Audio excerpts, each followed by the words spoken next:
And with autism and learning difficulties, who spent nearly 11 years in mental health units and other inappropriate settings, finally has his own home in the community. Last November, this programme, together with the Independent newspaper, revealed how Nicholas Thornton had been locked up, abused and isolated.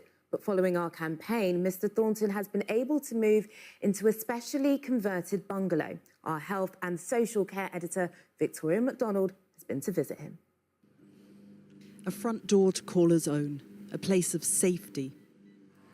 Nicholas Thornton has autism and learning difficulties. He does not have a mental health diagnosis. Yet for the past 11 years, he's been in psychiatric units, a drug and alcohol unit, an elderly care home, all for the lack of a place in the community. We first met him last year on a rare day out from a mental health hospital. Our communication was via an iPad with the help of his brother. He hadn't spoken for 3 years. It's like torture that I can't get away from the alarms and everything. Today we're meeting him at his new home. Moved from the mental health unit into a bungalow, he holds tightly to Hayley Kitchener, who manages his care package. But he is transformed, and the biggest change, Nicholas has found his voice. It's like I have my life back again. Sorry, for so long I was just stuck in the hospital. I have my freedom back again. Sorry. And what else have you done? I went out the other night at 2 in the morning. Did you? Yeah. And I could actually look at the stars and the moon and everything. Because I haven't been able to do that for years.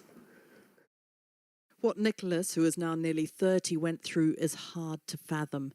A joint investigation by Channel 4 News and The Independent revealed he was assaulted by a carer, and in another unit he was left naked in front of a window. Despite previous administration promises to stop people like Nicholas being placed in inappropriate settings, there are still more than 1,000 locked up, though this government has pledged reform. It took nearly 10 months from our broadcast for Nicholas to be moved. Essex Council, who is responsible for his care, said there can be challenges in sourcing suitable accommodation and care in the community which meets the person's needs. In such complex cases, we always work with the person, their family and other partners in planning their care and support, taking account of their wishes in all decision-making.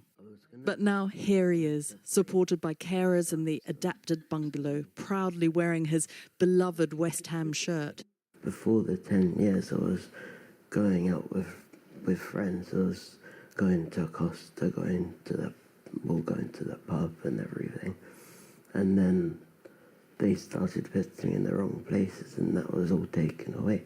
All of a sudden, I didn't get to see my friends anymore. Are you angry?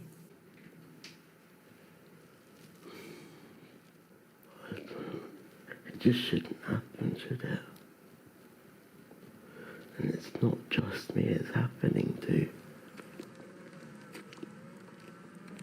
Now, though Nicholas does see a future, he has plans, college, the pub with friends, football, and to look at the stars. Well, Victoria joins us now from Westminster. Victoria. You know, there is a provision in the mental health bill which is currently before Parliament to deal with people like Nicholas who are unnecessarily locked up in inappropriate settings. Now, not everybody's convinced that the clauses will work, but the fact is something has to be done. Under the last government, they didn't meet their target for getting these people out of these inappropriate settings, and you can see there the difference that it has made to Nicholas. And I'm not saying it was easy. It was hard to find the bungalow and make the adaptations and to put the care package in place, but it was so important. You can absolutely see the difference. And also, Wes Streeting has been speaking about the NHS today, including league tables, that he will name and shame managers. How did that go down then? Yes, lots of hard talk there, naming and shaming, and as you said, these league tables. It's interesting. There are 2 points, I suppose, that have to be made. Is that the last time they tried league tables was under the Blair government with the Health Secretary, then Alan Milburn. Now he is, of course, back in the Department of Health advising the Health Secretary, Wes Streeting. So this has all the hallmarks of Mr. Milburn across it. It hasn't gone down particularly well today with providers, with the trust chief executives. They say that league tables aren't subtle enough. They don't capture all the information that you need, and they say it can act as a disincentive. Not least, somebody's got to be at the bottom of that league table. But Mr. Streeting was given a lot of money, more than £22 billion in the budget, and he has to be seen to be doing something to improve productivity, to get those waiting lists down, and he is showing that he really means that there has to be change in the NHS. Victoria, thank you very much. Victoria MacDonald in Westminster there.